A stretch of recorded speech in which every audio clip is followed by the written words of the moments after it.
ঠাকুর মা স্বামীজির চরণে শতকোটি প্রণাম।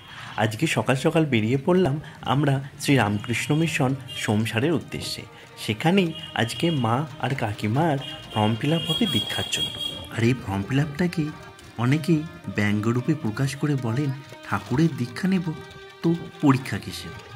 আচ্ছা, আমরা নিত্যদিন কত পরীক্ষার মধ্য দিয়ে যাই বলুন তো, যেটা শুরু মাতৃগর্ভে প্রবেশের লড়াই দিয়ে। তাছাড়া আমি যাকে ইষ্টরূপে গ্রহণ করব তার সম্বন্ধে তো জানতেই হয়, তাকে না জানলে তো দীক্ষা নেওয়াই বৃথা।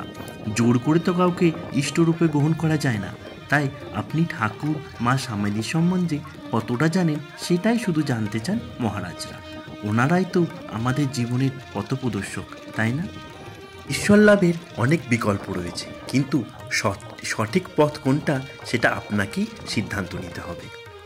আর তার জন্য আপনাকে পড়তে হবে, জানতে হবে। আমরা চলে এলাম শ্রী রামকৃষ্ণ মিশন সোমসারে। অপূর্ব সুন্দর এই মন্দিরের পরিবেশ আপনার মনকে মুগ্ধ করে তুলবে। যেহেতু মন্দিরের সামনে থেকে ফটো তোলা নিষেধ, তাই পাশাপাশি চিত্রটা আপনাদেরকে একটু দেখানোর চেষ্টা করলাম। খুবই সুন্দরভাবে সাজানো রয়েছে শ্রী সোমসার রামকৃষ্ণ মিশন।